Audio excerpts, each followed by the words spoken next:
Baik, selamat siang. Perkenalkan nama saya Dr. Muda Putu Satya Kumara Upadana dengan NIM Koas 19026120107. Di sini saya akan menjelaskan terkait pain. Adapun yang akan saya jelaskan hari ini adalah yang pertama adalah terkait definisi dan tujuan dari pain itu sendiri, dan yang kedua adalah saya akan menjelaskan terkait klasifikasi dari nyeri. Kemudian saya akan jelaskan terkait skala-skala yang digunakan untuk kita mengevaluasi nyeri yang dialami oleh pasien. Dan yang terakhir saya akan juga membahas terkait penata laksanaan nyeri berdasarkan derajat yang dialami oleh masing-masing pasien tersebut. Baik, sekarang kita lanjutkan. Bahwa nyeri itu sendiri sebenarnya sudah tidak asing lagi bagi kita. Karena kita setiap harinya tentu akan merasakan dan sering berjumpa dengan rasa nyeri ini apabila kita terkena ataupun melakukan aktivitas tertentu. Seperti pada gambar ini kita bisa lihat ketika pasien ataupun orang menginjak benda ataupun mengalami nyeri pada bagian kakinya akibat terjatuh ataupun terpukul ataupun lainnya. Jadi dapat kita simpulkan dari dua pengalaman ini adalah nyeri merupakan segala sesuatu yang dapat menimbulkan perasaan, pengalaman yang tidak menyenangkan. Sehingga kita tentu sudah tidak asing lagi dengan nyeri pada kehidupan kita.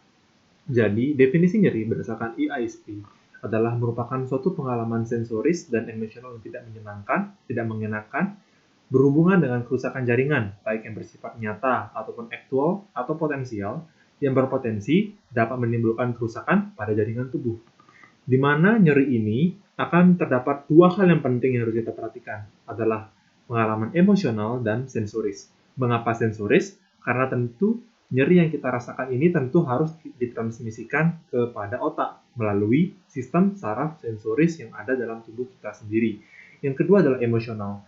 Nantinya, segala sesuatu yang kita rasakan ini akan membentuk suatu hubungan terhadap sistem emosi yang ada di otak kita.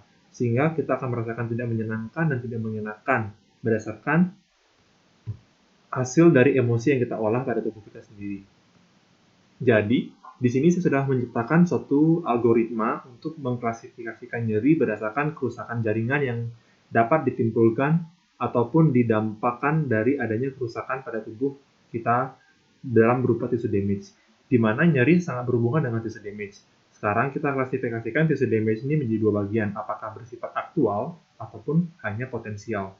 Apabila baru bersifat potensial, ini berarti menunjukkan segala nyeri tersebut merupakan physiological pain. Dari katanya physiological pain, berarti physiological pain ini bertujuan untuk memberikan informasi kepada tubuh kita untuk segera menjauhi rangsangan ataupun stimulus yang kita alami dari kejadian tersebut, sehingga kita mampu mencegah tissue damage menjadi aktual tissue damage. Jadi potensial ini lebih mengarahkan kita atau memberikan informasi kepada kita untuk menjauhi stimulus ataupun rangsangan untuk menciptakan suatu tissue damage yang nyata. Namun, apabila sudah terjadi kerusakan damage yang nyata, kita bisa bagi menjadi dua bagian. Yang pertama adalah acute pain dan chronic pain. Pada acute pain disebut juga sebagai pathophysiological pain.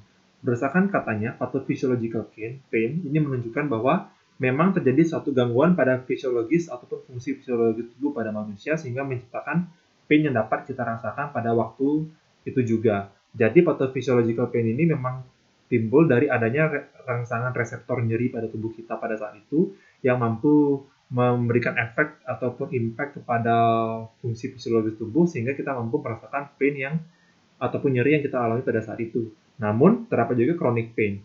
Chronic pain ini juga disebut sebagai pathological pain. Mengapa disebut pathological pain? Karena mayoritas dari pasien ataupun orang yang mengalami chronic pain ini sendiri akan disebut sebagai suatu kondisi dengan istilah pain without nociception, di mana nociception ini merupakan suatu proses dari perubahan impuls ataupun rangsangan yang kita terima, di mana rangsangan ini akan mengaktifkan reseptor nyeri yang akan diubah menjadi electrical impulse yang akan kita terima sebagai nyeri.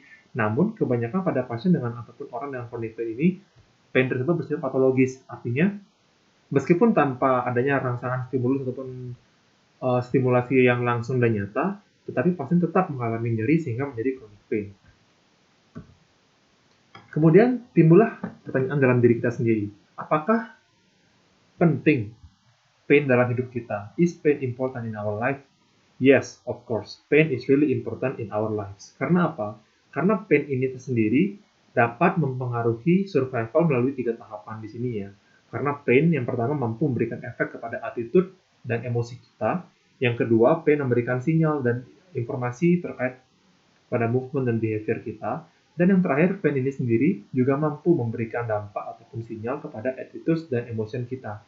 Sehingga dengan adanya teraktivasi ketiga komponen ini akan memberikan informasi bagi kita untuk melakukan survival. Di mana survival ini sendiri memberikan 3 dampak ataupun 3 benefit yang penting bagi kita. Yang pertama adalah proteksi. Dengan adanya pain, kita mampu memproteksi diri kita untuk segera menjauhi, segera meninggalkan, dan segera mengambil tindakan terhadap adanya stimulus yang mampu memberikan rasa nyeri kepada kita untuk mencegah terjadinya actual tissue damage. Yang kedua adalah defensif. Sebagai contoh, terdapat seorang pasien atau seseorang yang jatuh dari lantai dan mengalami fraktur pada tulangnya.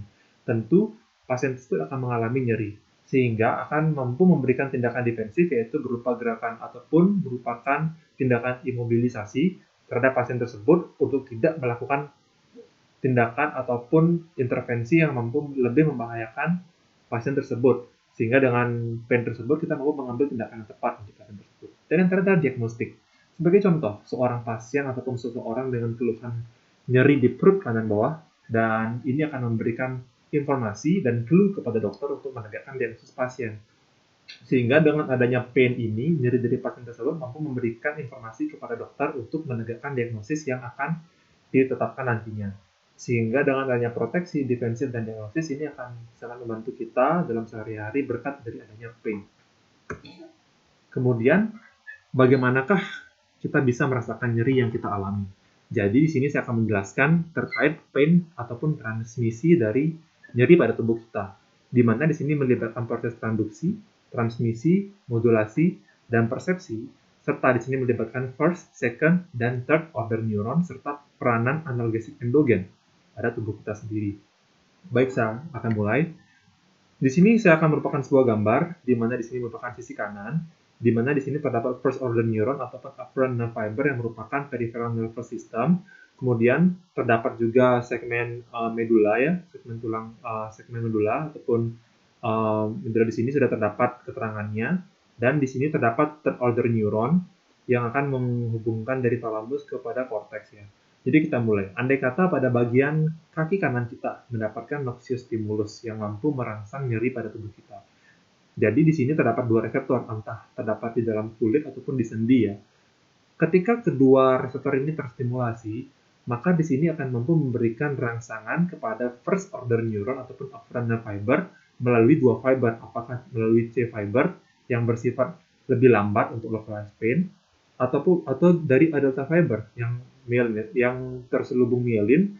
Karena terselubung myelin dia lebih cepat dan mampu melokalisasi pain ataupun nyeri yang tajam. Kemudian, dari peripheral nervous system ini akan dibawakan impulsnya kepada posterior greyhound atau dorsal horn di sini. Di sini nanti akan terjadi pelepasan satu neurotransmitter berupa substansi P yang akan memberikan electrical impulse berupa rangsangan nyeri kepada tubuh kita. Kemudian, di dorsal horn ini ia akan membentuk sinaps menjadi second order neuron melalui spinothalamicus tract. Di mana spinothalamicus tract artinya memberikan impuls dari spine menuju ke thalamik ya. Kemudian dari spinothalamicus tract dia akan naik menyelusuri medulla oblongata, pons dan midbrain yang pada akhirnya ia akan menuju ke thalamus sebagai relay station sebelum dilanjutkan ke primary somatosensory cortex di central nervous system. Kemudian ketika naik sampai di thalamus dia akan membentuk sinaps menjadi third order neuron yang akan membawa electrical impulse dari thalamus menuju ke cortex. Sehingga disinilah kita mengetahui rangsangan nyeri yang kita alami. Kemudian, bila kita melihat 4 proses ini, yang pertama adalah transduksi, merupakan suatu proses di mana noxious stimulus ini akan mengaktifkan reseptor nyeri yang ada di dalam tubuh, kemudian nanti akan diubah menjadi suatu electrical impulse yang akan masuk ke proses transmisi, di mana electrical impulse itu akan ditransmisikan melalui first order neuron, second order neuron, dan third order neuron.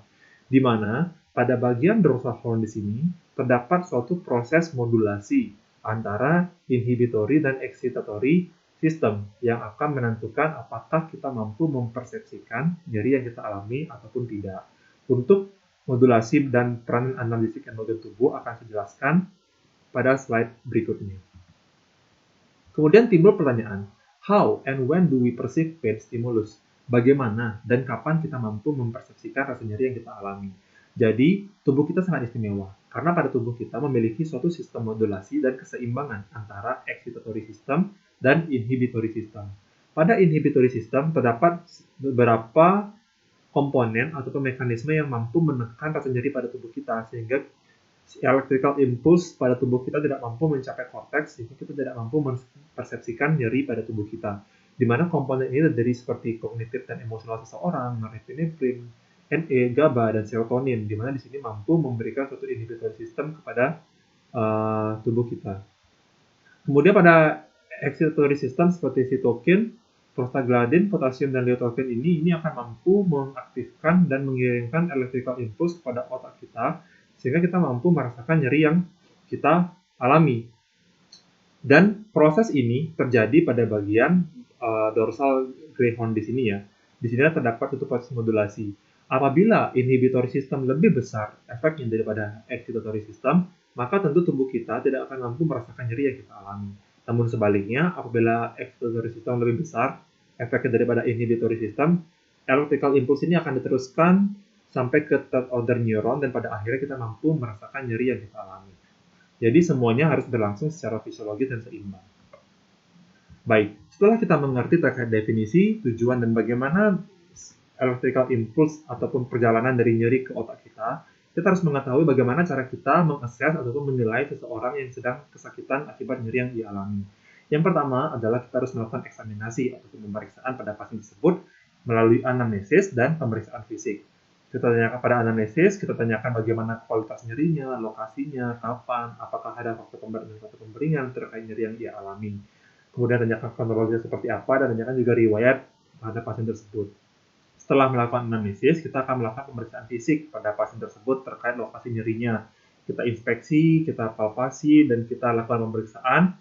Kemudian, berdasarkan hasil eksaminasi kita dapat mampu menggolongkan apakah nyeri itu ringan, sedang, dan berat. Di mana pada nyeri ringan, umumnya nyeri ini dirasakan hilang timbul dan terdapat pada aktivitas sehari-hari pasien. Pada nyeri sedang, nyeri pada umumnya akan dirasakan secara terus-menerus, namun akan hilang pada saat pasien beristirahat ataupun tidur, dan sama-sama mengganggu fungsi aktivitas pasien sehari-hari. Dan yang paling berat adalah nyeri berat ini akan dirasakan sepanjang waktu secara terus-menerus dan mengganggu siklus tidur dan tetap mengganggu lebih parah untuk aktivitas pasiennya. Kemudian berdasarkan dimensionalnya, ini dapat dibagi menjadi dua, ada unidimensional dan multidimensional yang penting bagi kita pahami untuk menentukan skala-skala untuk menilai nyeri yang dialami oleh pasien. Pada unidimensional, di sini hanya mampu untuk melakukan pengukuran terhadap intensitas nyeri pasien, di mana terdiri dari beberapa instrumen, ada VAS, Visual Analog Scale, ada NRS, Numerical Rating Scale, dan ada WBPS atau Wong-Baker Pace Scale, di mana di sini penting untuk mengevaluasi nyeri akut pasien sehingga kita mampu menentukan evaluasi untuk terapi analgesik yang akan diberikan kepada pasien. Kemudian ada juga multidimensional, di mana di sini digunakan untuk mengukur intensitas, karakteristik, dampak, dan aspek sensoris dari nyeri pasien. Sehingga di sini pendekatan itu lebih banyak, lebih multidimensional terhadap nyeri yang dialami oleh pasien. Terdapat Megal Pain, Questionnaire, Pain Diary, The Brief Pain Inventory, Memorial Pain Assessment Card. Baik, yang pertama akan saya bahas adalah mengenai VAS atau Visual Analog Scale. Jadi pada Visual Analog Scale ini terdapat suatu skala linear dengan panjang 10 mm dari no pain hingga pain as it could possibly be. Di sini kita minta pasien untuk menentukan salah satu titik kira-kira seperti apakah rasa nyeri yang ia alami. Kemudian untuk menginterpretasikannya, kita harus melakukan pengukuran dengan penggaris untuk mengetahui berapakah jaraknya dalam milimeter yang akan menginterpretasikan intensitas nyeri yang dialami oleh pasien. Tentu, masing-masing skala yang digunakan memiliki kelebihan dan kekurangan masing-masing. Untuk VAS, kelebihannya adalah yang pertama, ia bersifat mudah, sederhana untuk diisi, dan dapat dilakukan dengan cepat, karena kita hanya minta pasien untuk menentukan titik ataupun lokasi di mana ia mengalami nyeri dari garis ini. Kemudian, dia bersifat lebih sensitif dan tidak dibatasi oleh angka. Namun, kekurangannya adalah pada pasien yang mengalami gangguan penglihatan ataupun gangguan kognitif, ini akan memberikan sedikit kesusahan bagi pasien tersebut untuk menentukan lokasi nyeri yang ia alami. Yang kemudian kekurangan yang kedua adalah karena ini merupakan skala linear, kita memerlukan penggaris untuk mengidentifikasi jarak yang dialami oleh pasien dalam garis ini dalam milimeter. Sehingga di sini kita memerlukan peralatan yang lebih banyak, yaitu berupa penggaris. Lanjut, yang kedua adalah numerical rating scale. Pada numerical rating scale, ini merupakan suatu skala numerik atau angka yang terdiri dari angka 0 hingga angka 10, di mana 0 merupakan no pain dan 10 merupakan worst pain. Jadi di sini nanti kita minta pasien untuk menunjuk salah satu angka yang akan mendeskripsikan dan menginterpretasikan skala nyeri yang dialami oleh pasien. Kelebihannya adalah sama. Yang pertama, ia bersifat mudah, sederhana untuk diisi, dan dapat dilakukan dengan cepat untuk menentukan dan menginterpretasikan nyeri yang dialami oleh pasien. Dan ia juga bersifat konsisten karena menggunakan skala numerik. Namun kekurangannya sama. Pada pasien dengan gangguan penglihatan dan gangguan kognitif, ini akan memberikan sedikit kesusahan bagi pasien untuk menentukan skala nyeri yang dialami pada kondisi pasien tersebut.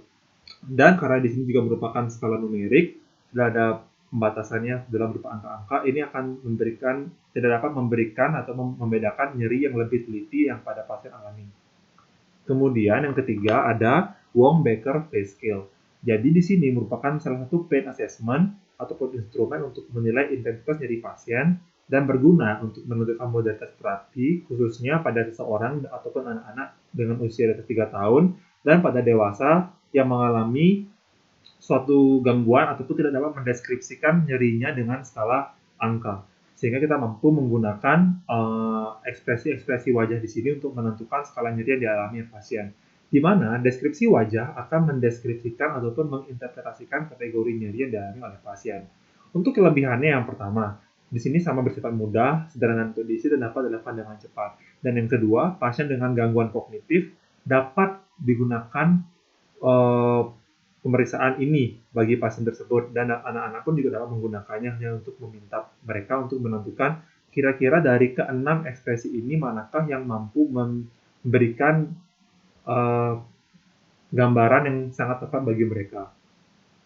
Kemudian kekurangannya yang pertama, bagi beberapa pasien yang mengalami gangguan pada afeknya, dalam artian pasien tersebut memiliki afek tumpul ataupun tidak mampu mengekspresikan ekspresifnya seperti pada orang-orang umumnya. Sebagai contoh, sebenarnya pasien tersebut memiliki skala nyeri yang sangat sakit sekali pada level 10 ataupun pada gambar ini. Namun, karena pasien tersebut tidak mampu ataupun tidak seekspresif pada pasien umumnya, mungkin ia hanya akan memilih gambar 4 ini ataupun gambar di 6 ini.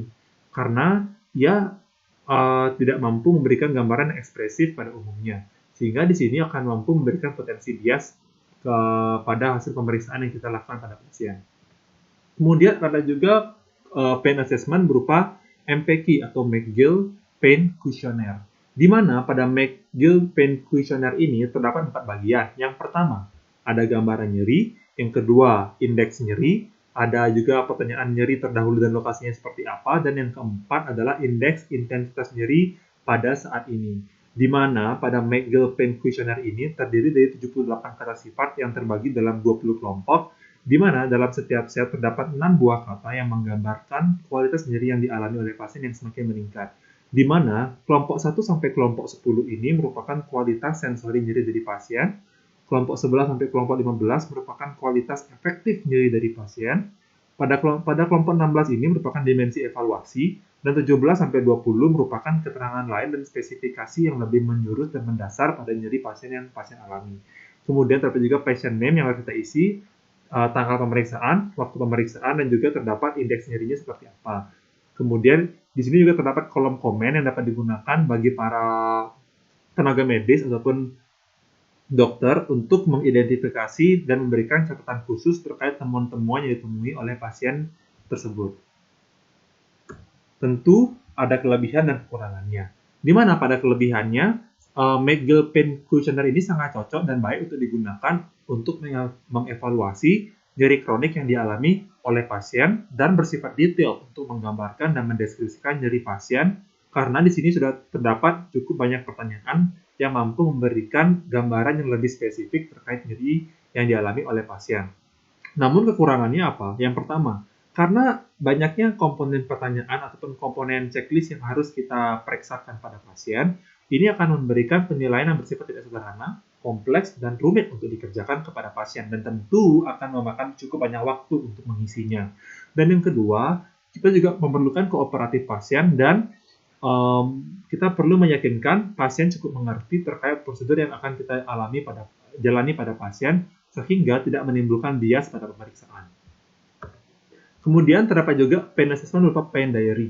Jadi pada pain diary ini merupakan suatu catatan tertulis harian yang dimiliki oleh pasien mengenai seperti apa sih pengalaman nyeri yang mereka alami dalam sehari-harinya.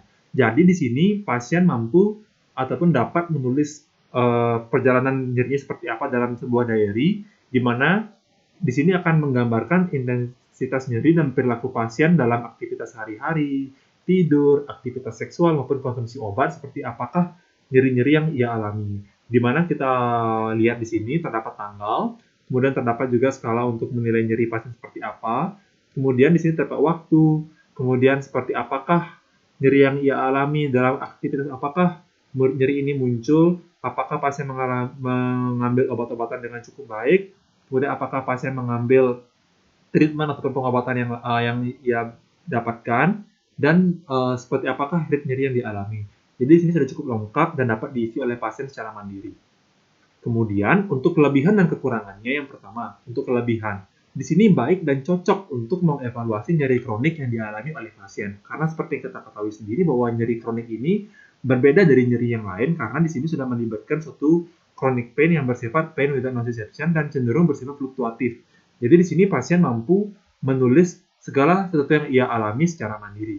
Namun kekurangannya di sini karena terdapat harian dalam pengisiannya, mungkin pasien mengalami gangguan memori ataupun mengalami suatu kesulitan untuk mengingat seperti apakah nyeri-nyeri yang ia alami sehingga mampu mempengaruhi hasil dari interpretasi pada daily pain diary ini. Dan juga ini tergantung dari keaktifan pasien dan kooperatif pasien dalam mengisi diary-nya. Apabila pasien rajin dalam mengisinya, tentu ini akan membantu pihak dokter ataupun tenaga medis dalam menentukan modalitas terapi yang akan diberikan. Namun, apabila pasien tidak kooperatif dan tidak aktif dalam mengisinya, tentu ini akan mengganggu dan memberikan impact yang berbeda dibandingkan pasien yang aktif dan rajin mengisi diary ini. Kemudian, selain itu, nyeri juga dapat dibagi lagi berdasarkan reseptornya, nyeri dan sensasinya, dan provokasinya, serta jenis nociceptif yang dialami. Yang pertama ada nyeri somatik, di mana somatic pain ini merupakan salah satu bagian dari acute nociceptive pain, di mana nyeri somatik ini timbul akibat adanya kerusakan jaringan pada suatu jaringan tubuh yang akan mengaktifkan reseptor dan akan memberikan suatu acute pain pada pasien dengan somatic pain. Di mana somatic pain ini dapat kita bagi berdasarkan reseptornya. Kita dapat definisikan, maksud saya, somatic pain ini pada reseptornya, sensasi nyeri, dan provokasinya. Pada somatic pain, reseptornya terletak pada bagian superficial, umumnya pada bagian kulit, pada otot, dan tulang. Jadi seperti kita ketahui sendiri bahwa somatic pain ini dengan memiliki reseptor yang superficial, jadi ini bersifat acute pain, di mana pada kulit, otot, dan tulang sudah terdapat reseptor-reseptor nyeri yang akan dapat diaktifasi dan alurnya sama seperti transmisi yang sudah saya jelaskan pada slide sebelumnya. Kemudian berdasarkan nyeri dan sensasi, pada pasien dengan somatic pain, dia akan memiliki sensasi berupa pedih, tajam, dan tertusuk yang akan terlokalisir pada daerah itu. Kemudian, apabila dilakukan bagian persentuhan dan pergerakan pada bagian trauma, ini akan mampu memprovokasi nyeri yang dialami oleh pasien. Sehingga ini merupakan karakteristik dari somatic pain ataupun nyeri somatik. Bagaimana dengan nyeri visceral? Jadi, pada nyeri visceral, ia juga merupakan suatu acute nociceptive pain akibat adanya kerusakan jaringan. Namun, perbedaannya, pada bagian reseptor, ia terletak pada bagian profunda atau organ dalam, seperti usus, lambung, ginjal, dan lain-lain, yaitu organ dalam pada tubuh. Kemudian, terkait nyeri dan sensasi, ia juga memiliki perbedaan dengan nyeri somatik. Pada nyeri visceral, rasa nyeri dan sensasi yang dialami adalah seperti terremas, kram, dan tertekan, dan tidak terlokalisir lokasinya. Kemudian, apabila terjadi peregangan organ dan inflamasi pada nyeri tersebut, ini akan mampu memberikan provokasi nyeri yang lebih aktif pada bagian visceral pain. Ini merupakan karakteristik dari visceral pain.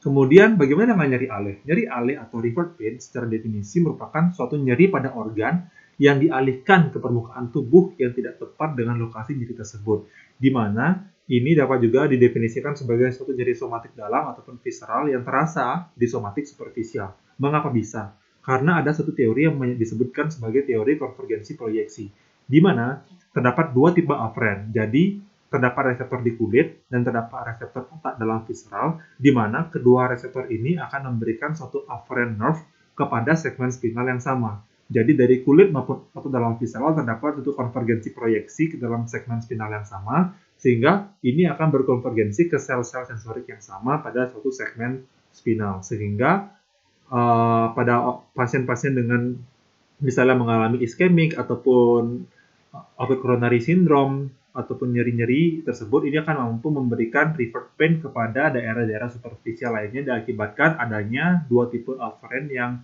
berkonvergensi ke sel-sel sensorik yang sama.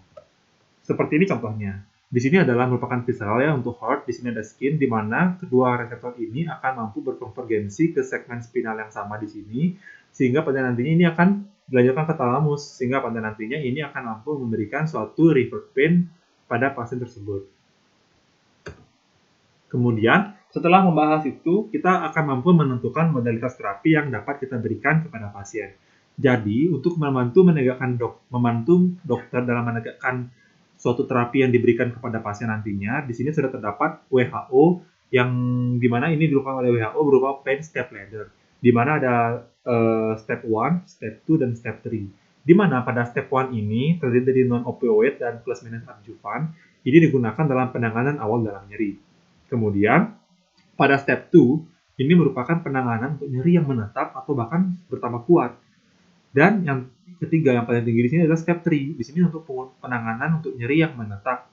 Umumnya di sini sudah moderate and severe pain. Nah, kita bisa di sini ya. Jadi, apabila dari step 1 mengalami nyeri yang menetap dan semakin meningkat, kita dapat tingkatkan dari step 1 menuju step 2 dan menuju step 3. Nah, di sini tentu ada perbedaan untuk penanganan terkait nyeri akut dan nyeri kronis.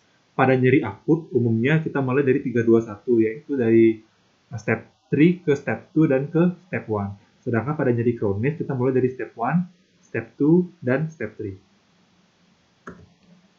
Baik, di sini sudah terdapat satu bagiannya. Jadi untuk mild pain, untuk step 1, terdapat suatu obat non-opioid analgesik seperti aspirin, paracetamol, dan NSAID. Untuk step 2, terdapat tramadol, codeine, dan pada step 3 terdapat morfin, fentanyl, metadon, dan buprenorphine. Di sini terdapat jenis-jenis analgesik dan dosis yang diberikan seperti aspirin, ibuprofen, dan keterolak bisa dilihat sendiri pada slide berupa dosis dan interval serta dosis maksimumnya, serta terdapat berbagai macam obat adjuvan yang dapat digunakan seperti kortikosteroid untuk sebagai antiinflamasi. Kemudian juga terdapat antikonvulsan yang dapat digunakan dalam mengatasi nyeri neuropatik, dan juga terdapat antidepresan, neuroleptik, dan psikostimulan, di mana psikostimulan ini digunakan untuk mengurangi efek sedasi dari opioid. Baik, sekian presentasi dari saya. Mohon maaf jika ada kekurangan, dan semoga penjelasan dari saya ini mampu memberikan gambaran terkait mahasiswa kedokteran dan para tenaga medis lainnya dalam menegakkan dan menata laksanakan kasus-kasus nyeri pada pasien. Sekian dan terima kasih.